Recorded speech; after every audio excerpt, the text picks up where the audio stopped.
नमस्कार. जागर जनस्थानच्या जागर नारी शक्ती या कार्यक्रमामध्ये मी सुनील शिंदे आपलं स्वागत करतो.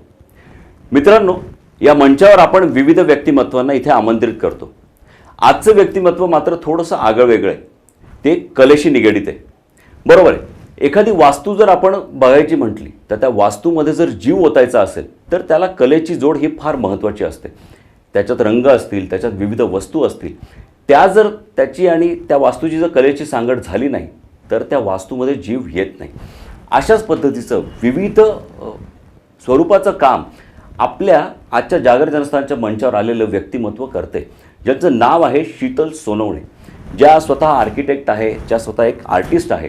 विविध प्रवास त्यांचा आपण जाणून घेणार आहोत. तत्पूर्वी आपण शीतल सोनवणे यांचं स्वागत करूया. नमस्कार शीतल सोनवणेजी. जागर जनस्थान जागर नारी शक्तीच्या या कार्यक्रमामध्ये मी सुनील शिंदे आणि जागर जनस्थानच्या वतीने आपलं स्वागत. शीतलजी, आज कलेचा जो एक मोठा पडगा आहे हा खूप वेगवेगळ्या लेवलला विस्तारित झालेला आहे.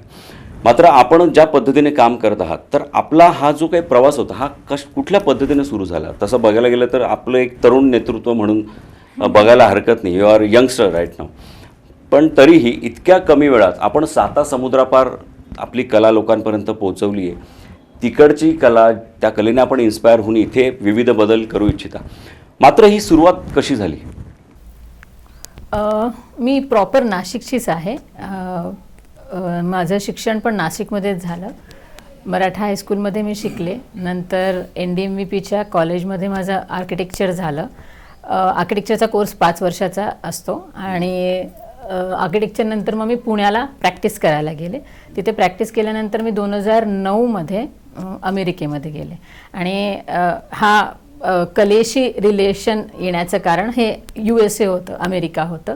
आणि त्याच्यामध्ये जो प्रवास आहे त्याच्यातलं एक, माझे आईवडील दोघं शिक्षक होते. एक सामान्य कुटुंबातनं आहे मी. फक्त एवढंच होतं की एक बेस म्हणतो आपण की आज मी जिथे आहे, आज या मंचावर आहे, हे पण त्यांच्यामुळेच आहे की you have to do right in life, एवढं आम्हाला सांगितलं होतं. आमच्या घरात अगदी स्ट्रिक्ट वातावरण होतं. आणि जसं आपण म्हणजे एक टिपिकल मिडल क्लास फॅमिलीजमध्ये जसं वाढवलं जातं तसं आम्हाला वाढवलं गेलं. मला अजून एक बहीण आहे मोठी, ती गायनकोलॉजिस्ट आहे.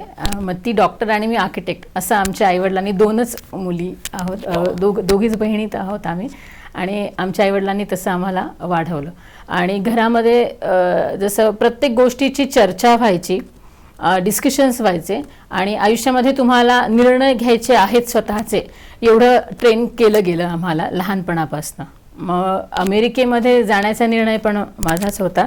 अमेरिकेमध्ये गेल्यानंतर अशा काही इन्सिडेन्सेस झाले ज्याच्यामुळे मला माझे तिथे कला दाखवण्याचा चान्स मिळाला. आणि तो प्लॅटफॉर्म मला एकदा मिळाल्यावरती मी डिसाईड केलं की I will not go back foot now. आणि मग मी तिथे मी आर्किटेक्ट म्हणून जरी जॉब नाही करू शकले तरी कलेच्या फील्डमध्ये मी इंट्रोड्यूस झाल्यानंतर आय सेड की ओके, मी हा मार्ग मला जर मिळाला आहे तर ह्या मार्गावरती मी पुढे जाईन. आणि मग मी ब्रेक न घेता मी त्याच मार्गाने मी पुढे गेले. जसं सपोज असं अमेरिकेमध्ये असं आहे की you can't work as an architect unless and until you don't have a degree from America, or else तुम्हाला 3 वर्षात अजून एक अमेरिकेमध्ये I couldn't work as an architect because त्यांचं असं असतं की you should have a US degree as an architect, or else तुम्हाला 3 वर्षाचा एक छोटा कोर्स असतो तो करावा लागतो. पण मला त्या टाईम फ्रेममध्ये बसायचं नव्हतं म्हणून मी पेंटिंग्स करायला लागले आणि मला चांगला रिस्पॉन्स मिळाला. तो I decided to continue with painting. पेंटिंगचा जर विषय आपण घेतला तर आपल्या भारतामध्ये खूप अनेक वास्ट ह्याच्यावरती पेंटिंगचं काम केलं जातं. खूप आर्टिस्ट आहे, मात्र त्यांना प्लॅटफॉर्म मिळत नाही योग्य पद्धतीने. तर ह्या पद्धतीने आपण काही काम करता आहात का की त्यांना एक प्लॅटफॉर्म मिळवून द्यावा किंवा त्यांची कला लोकांपर्यंत पोहोचवावी, असं काही तुमच्या डोक्यात आहे का? त्या पद्धतीने तुम्ही काही विचार करता आहात का? ऑफकोर्स, म्हणजे जसं आर्टिस्ट म्हणलं की म्हणजे असं आहे आपल्या भारतामध्ये की पेंटिंग कुणी करू शकतं, कला कुणी करू शकतं. म्हणजे करिअर करायचं तर कलेत थोडी कोणी करिअर करतं, असं आहे. म्हणजे तुला बनायचं असेल तर डॉक्टर बनायचं, इंजिनियर बनायचं, आर्किटेक्ट बनायचं. कुणी असं म्हणत नाही की मला आर्टिस्ट बनायचं आहे. इवन पेरेंट्सही म्हणत नाही की तू आर्टिस्ट बन, असं आहे म्हणजे आपल्या इंडियामध्ये. सो कुणीतरी साईड बिझनेस म्हणून किंवा हॉबी म्हणून एखादी कला करतं. पण अशी काही इंडियामध्ये पण अशी काही घरं आहेत, असे काही प्रदेश आहेत की जिथे त्यांच्या ट्रेडिशनल, त्यांच्या फोक आर्ट म्हणून कंटिन्यू केलं जातं. So recently I am working on the same thing की मी एक प्लॅटफॉर्म बनवते आहे झमक.com म्हणून, वेअर जी लोक हाताने काम करतात, हाताने म्हणजे कला बनवतात, not with a machine but handmade products.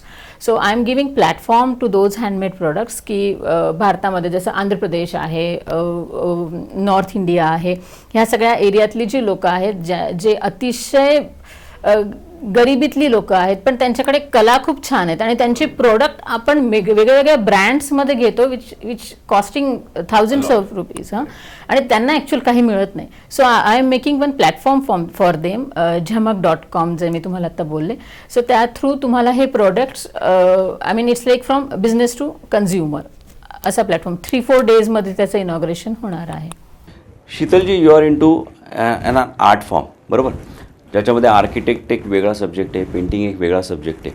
मात्र या वेगळ्या माध्यमांमध्ये काम करताना तुमची कलेची व्याख्या काय आहे? म्हणजे नेमकं आर्ट, व्हॉट इज आर्ट? ते कमर्शियल आहे की ते तुमचे भावना एक्सप्रेस करण्याचं माध्यम आहे, किंवा ते सेलिंग पॉईंट ऑफ व्ह्यूचं माध्यम आहे, की नेमकं तुमच्या माध्यमातून व्हॉट इज आर्ट, काय तुम्ही व्याख्या सांगाल त्याची? See, for me, art is something like it is an expression of something which already exists. म्हणजे जे ऑलरेडी आहे, जशा माझ्या भावना आहेत त्या ऑलरेडी तिथे आहेत, पण त्यांना एक्सप्रेस करणं म्हणजे आर्ट. आर्ट म्हणजे काही कम्प्लिटली न्यू कॉन्सेप्ट नाही आहे, जे ऑलरेडी एक्झिस्ट करतं त्याचंच एक्सप्रेशन करणं हे आर्ट. आणि देवाच्या कृपेने मला आर्किटेक्चरमध्ये पण काम करायला मिळालं आणि पेंटिंग्समध्ये, आर्टमध्ये पण काम करायला मिळालं. सो आय ऑलवेज से की I am doing the unification of heart of technique, that is architecture, and art of emotion, that is painting. So emotion and technical गोष्टींचं कॉम्बिनेशन मला लकीली देवाच्या कृपेने दोन्ही गोष्टींमध्ये काम करायला मिळतं.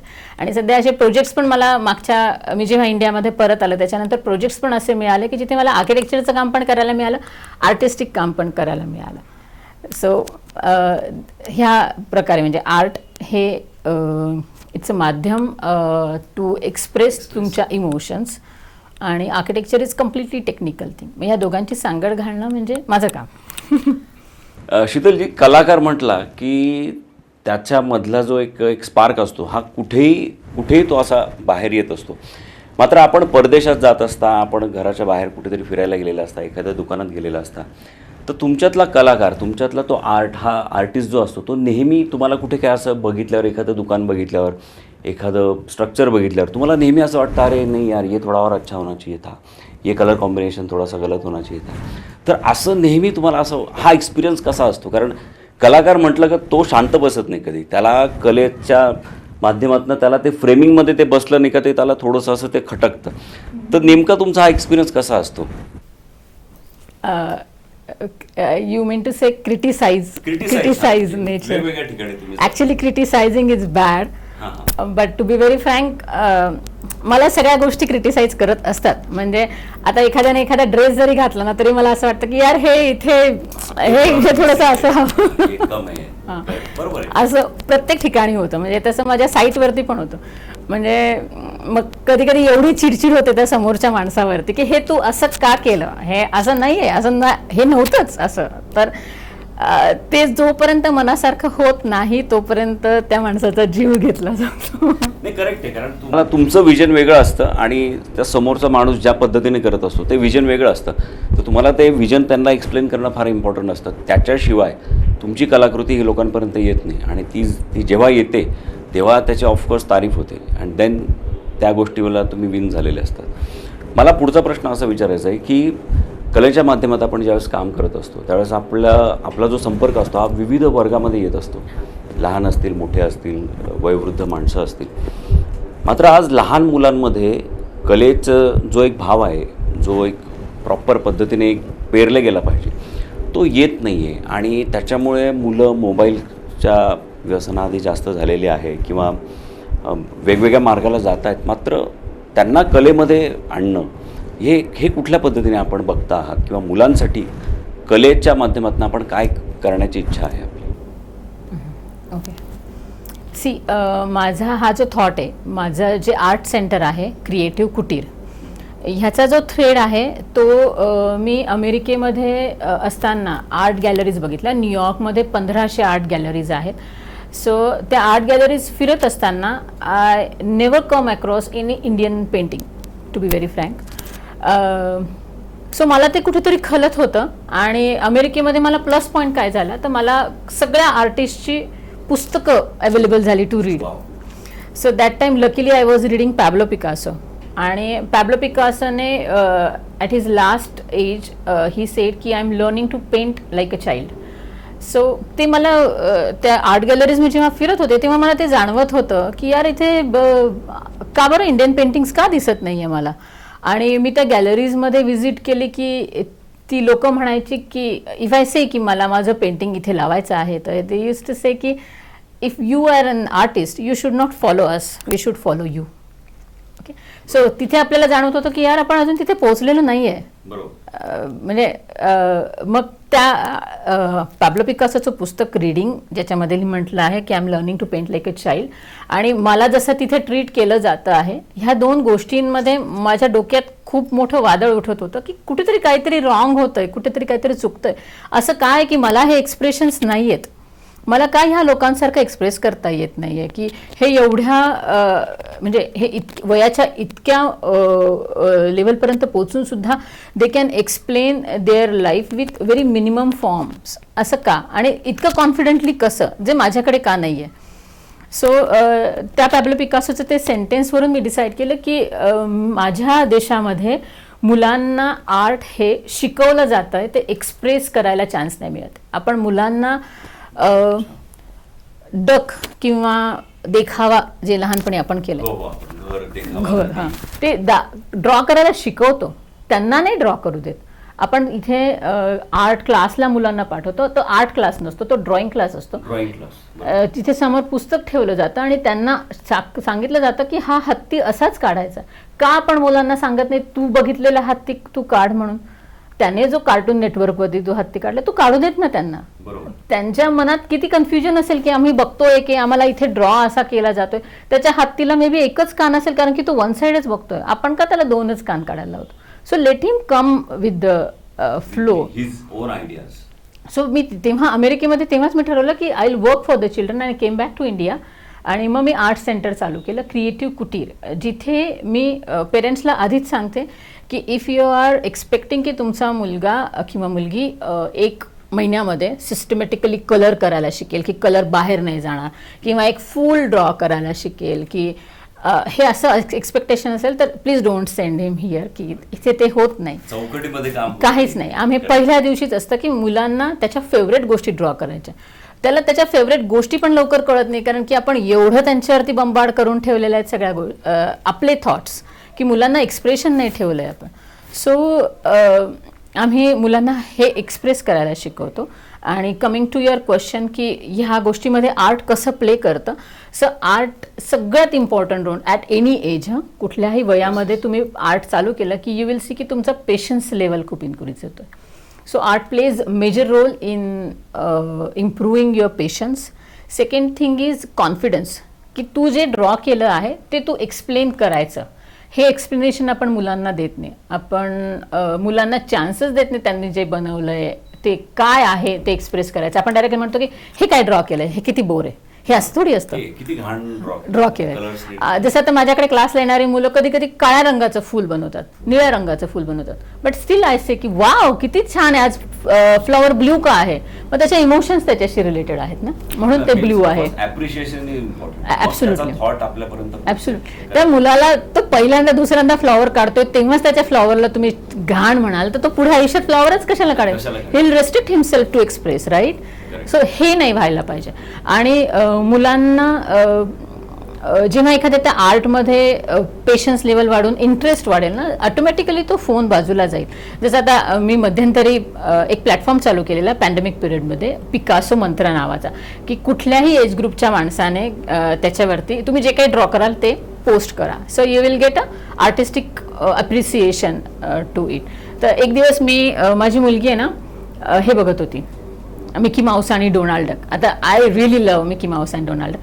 मी ते बघितलं त्याला म्हणलं वाव किमया, मी पण हे बघायचे आणि this was my favourite character when I was a child like you. तर तिला एकदम इंटरेस्ट आला, वाव आई खरंच, मग मला सांग ना अजून काय असतं. म्हटलं मी सांगेन, हे बंद झालं की मग आपण त्याचं स्केच करायचं आणि मग मी तुला सांगेन. यू विल नॉट बिलीव्ह, जेव्हा मी तिच्यासोबत स्केच करायला बसले ना, आम्ही नेक्स्ट 2 वीक्स आम्ही फक्त मिकी माऊस आणि डोनाल्ड डकच ड्रॉ करत होतो. टीव्ही बंद झाला, मोबाईल बंद झाला. की पेरेंट्सने इंटरेस्ट घेतला त्या गोष्टीमध्ये. मुलांना जे आवडतं फॉर द आर्ट, त्यांना कलरिंग आवडतं, त्यांना वेगळे वेगळे फॉर्म्स जॉईन करून काहीतरी नवीन बनवायला आवडतं. तर we should boost it. Mobile automatically साईडला जाईल आणि त्यांना ते तुम्ही पेंटिंग थ्रू सुद्धा दाखवू शकतात की that mobile how it's making harm to you. हे तुम्ही पेंटिंग थ्रू पण त्यांच्याशी करू शकतात. म्हणजे पॅन्डेमिक सुरू होण्याच्या आधी मी एक उपक्रम राबवला होता रंगशाळे थ्रू, की आपल्या इंडियामध्ये ज्या रेप केसेस होतात, आपण सारखं म्हणतो की मुलांना असा संस्कार करा, मुलांना असा संस्कार किंवा ह्या टाईपच्या गोष्टी. बट आम्ही असा एक उपक्रम राबवला की 7वी 8वी 9वीच्या मुलांना, अशोका स्कूलमध्ये तो उपक्रम राबवला होता. 7वी 8वी 9वीच्या मुलांना you have to express your vision towards that particular subject. तर आम्हाला इतके सुंदर एक्सप्रेशन मिळाले होते की आधी आम्हाला वाटत होतं की नाही पेरेंट्स कसं रिॲक्ट करतील, यू डोंट नो ह्या पर्टिक्युलर टॉपिकसाठी, कारण की आपण रेप केसेसवरती नॉर्मली बोलत नाही स्कूल्समध्ये. So it's a sensitive topic. पण आम्ही 1 आठवडा आधी मुलांना हा टॉपिक दिला होता ड्रॉ करण्यासाठी. तर मुलांचे जे पेंटिंग्स होते that was superbly expressive. So त्यांना जर प्लॅटफॉर्म दिला, त्यांना जर चान्स दिला तर they will express. So art plays a important role मुलांच्या जडणघडणीमध्ये, हे असं मला असं वाटतं. आणि इव्हन मी हे पण नेहमी म्हणत असते की तुमच्या मुलाला सायंटिस्ट बनवायचं असेल, डॉक्टर बनवायचं असेल, whatever you want to make him, but the base should be expressive, the base should be confident. आणि ह्या गोष्टी कुठून येतात? जसं एडिसनने बल्बचा शोध लावला, त्याने काहीतरी नवीन क्रिएट केलं बिकॉज त्याच्याकडे इमॅजिनेशन होतं. Without imagination you can create anything, मग ते टेक्निकल असू दे किंवा आर्टमधलं असू दे. सो एक्सप्रेशन, इमॅजिनेशन आणि कॉन्फिडन्स, ह्या 3 गोष्टी, art is the only solution की ज्याच्यातनं मुलगा किंवा मुलगी पहिल्यांदा एक्सप्रेस करायला सुरुवात करते. ज्याच्या थ्रू तुम्ही जितकं जास्त त्यांना कॉन्फिडन्स देणार, तेवढं ते जास्ती बाहेर वर्ल्डला फेस करण्यासाठी आणि करिअर फॉर्म करण्यासाठी त्यांना बूस्ट करेल. शीतलजी, मला पुढचा प्रश्न असा विचारायचा आहे की कलेचा प्रसार परदेशामध्ये खूप आहे, भारतामध्येही काही प्रमाणात आहे. मात्र तरीही परदेशामधले एक्झिबिशन्स आणि भारतामधले एक्झिबिशन्स याच्यामध्ये एक फरक असा जाणवतो की भारतामध्ये काही एक्झिबिशन्सला कमी गर्दी असते, लोकांचं येणं कमी आहे. मात्र नेमकं याच्या मागचं कारण काय असेल की आपली कला लोकांपर्यंत जात नाही आहे की लोक तिथपर्यंत येत नाही? मग हा प्रसार व्हावा ह्यासाठी तुम्हाला काय वाटतं, काय नेमकं ह्याचं समीकरण आहे? कलेच्या बाबतीत तसं बघितलं तर आपला भारत हा कलेचाच बेस आहे. आपल्या भारताला सगळ्यात जास्त, म्हणजे आपण बाहेरच्या कंट्रीमध्ये जरी गेलो तरी सगळ्यात जास्त कला ही आपल्या भारतामध्येच आहे, सर्वात जास्त. पण ती हिस्टॉरिक लेवलला आहे. म्हणजे आता मे बी आपण टेक्निकल गोष्टींमध्ये इतके जास्त गुंतलेलो आहोत की आपण कलेला प्राधान्य देत नाही आहोत, असं असू शकेल ह्याचं एक्झाम्पल. किंवा आता आजकाल आपल्याला मोबाईलवरती सगळ्या गोष्टी इतक्या इझिली अवेलेबल आहेत की we don't feel like going to the exhibition and particularly see the exhibition. असं म्हणजे बाहेरच्या कंट्रीजमध्ये एक्झिबिशन, म्युझियम्स ह्या गोष्टींना इतकं जास्त महत्त्व दिलेलं जातं, कारण की तिथली मुलं म्युझियम्स बघून वाढतात. म्हणजे विकेंड्सला कुठे जायचं तर ते म्युझियम्सला जातात आणि तिथे खरंच त्या लेवलचं डिटेलिंग आणि त्या लेवलचं काम करतात ॲक्च्युअल प्रत्येक संस्थासुद्धा. तर मला असं वाटतं पहिली गोष्ट तर आपल्या भारतात ते होत नाही बिकॉज ऑफ द अवेअरनेस कुठे कमी पडतो आहे कलेच्या बाबतीमध्ये. आणि दुसरी गोष्ट की मोबाईलमध्ये पेंटिंग बघणं आणि एक्झिबिशनमध्ये किंवा ॲक्च्युअलमध्ये म्युझियममध्ये पेंटिंग बघणं ह्याच्यामध्ये काय डिफरन्स आहे ह्या आपल्याला लहानपणापासून कधी सांगितलंच गेलेला नाही आहे मे बी. पण ॲक्च्युली तुम्ही जर एक्झिबिशनमध्ये जाऊन पेंटिंग बघाल, तुम्ही ते स्ट्रोक्स, ते एक्सप्रेशन आर्टिस्टचं you seriously, I mean you feel lost. तिथे कम्प्लिटली तुम्ही पेंटिंगमध्ये हरवलेले असतात तो एक्सपिरियन्स तुम्हाला खरंच मोबाईलमध्ये मिळणार नाही. की ह्यूज पेंटिंग्ज असतात म्युझियममध्ये आणि त्या आर्टिस्टने जे ड्रॉ केलेलं असतं ते तुम्हाला सुन्न करून देतं. I mean there is no other word than this, की सुन्न करून देतं लिटरली, की तुम्ही कुठे आहात, तुम्ही त्या पेंटिंगमध्ये इतके मग्न होतात ते पर्टिक्युलर त्या पिरियडसाठी. पण हा एक्सपिरियन्स आहे ना, हा म्युझियम किंवा आर्ट गॅलरी तिथेच मिळेल, मोबाईलमध्ये मिळणार नाही. पण हा अवेअरनेस कोण करून देईल? Unless and until you don't visit it you can't say की हे कसं काम केलं जाईल. प्रत्येकाने एक स्टेप पुढे जाऊन ते बघितलंच पाहिजे, त्याच्याशिवाय हे होणार नाही. म्हणजे कलेचं एक मला माध्यम बनायचं आहे माझ्या देशातल्या मुलांसाठी, त्यांचा विकास करण्यासाठी मला काम करण्याचं माझं मेन एम आहे. आणि मी नॉर्मली माझे टार्गेट फिक्स करते की नेक्स्ट इयरमध्ये मला हे करायचं आहे, इथपर्यंत पोचायचं आहे. तर हे टार्गेट फिक्स करण्याच्या दृष्टीने आत्ता तरी रिसेंटली माझं आहे की जे होतं की मला जे हँडमेड गोष्टींमध्ये काम करणारी जी लोकं होती त्यांना प्लॅटफॉर्म द्यायचा होता, जो माझा आता होतो आहे. लहान मुलांसाठी काम करणं ते ऑलरेडी चालू आहे. मला स्पेशल मुलं असतात, म्हणजे जसं आपण ज्यांना ऐकू येत नाही, मेंटली काही प्रॉब्लेम आहे, त्या मुलांसाठी मला काम करायचं आहे. स्पेशल किड्ससाठी त्याची पण मी सुरुवात केलेली आहे. त्या मुलांसाठी काम केल्यानंतर अजून म्हणजे ज्या काही आत्ता माझ्या साईट्स चालू आहेत आर्किटेक्चरच्या, त्याच्यामध्ये जास्तीत जास्त आपण इंडियन गोष्टी कशा दाखवू शकतो, इंडियन आर्ट, ते माझं नेहमीच मोटिव्ह आहे आणि तेच मोटिव्ह राहील. की हाताने केलेल्या गोष्टी आपण जास्तीत जास्त लोकांना एम्प्लॉयमेंट देण्यासाठी त्या साईटचा पण कसा वापर होईल, हे माझं नेहमीच मोटिव्ह असतं. जास्तीत जास्त महिलांना कसं एम्प्लॉयमेंट देता येईल. मी आता कल्याणी महिला संस्थेची पण कार्यकारिणीवरती आहे, तर आमच्याकडे बऱ्याच महिला आहेत ज्यांना आम्ही काम देतो. आणि लकीली माझ्या क्रिएटिव्ह कुटीरला गव्हर्नमेंटची पण परमिशन मिळाली आहे. तर आम्ही जास्तीत जास्त महिलांना स्वावलंबी बनवून काही ना काही प्रोडक्ट त्यांना आर्टच्या दृष्टीने शिकवून स्वतःचं अर्निंग करू शकतील, हा माझा मोटिव्ह आहे. आणि त्या दृष्टीने आत्ता आमचं काम चालू आहे. आणि सगळ्यात मेन म्हणजे कलेसाठी अवेअरनेस, जो तुम्ही आधी मला 2 प्रश्नाच्या आधी जो प्रश्न विचारला होता की आपल्या देशात असं का आहे, तो आय सेड अवेअरनेस. सो तो अवेअरनेस करण्याचं काम मेन म्हणजे मी माझ्या रंगोत्सव नावाच्या कॉन्सेप्टने करते. रंगोत्सव माझी जी कॉन्सेप्ट आहे ती वर्षातनं आम्ही एकदाच रन करतो, ज्याच्यामध्ये जी आपले ब्युरोक्राईट्स असतात किंवा आपली जी मेन सिटीमधली जी लोकं आहेत, who runs the business, who runs the city, ज्यांना ॲब्सोल्युटली स्वतःसाठी वेळ मिळत नाही, आम्ही त्यांच्यासोबत 2-3 तास पेंटिंग करतो आणि they express their thought through painting. So ह्या लोकांना फॉलो करणारा क्राऊड खूप मोठा असतो. मग माझा हा जो कॉन्सेप्ट आहे ह्याच्या थ्रू पण मी अवेअरनेस करते की not only through children but with the elders who have achieved already in the society, they have reach to one particular level. ह्या लोकांसोबत पण मी काम करते आणि अवेअरनेसचं काम लहान मुलांपासून तर ॲडल्टपर्यंत सगळ्या लोकांपर्यंत मी कलेच्या माध्यमातून करते आहे.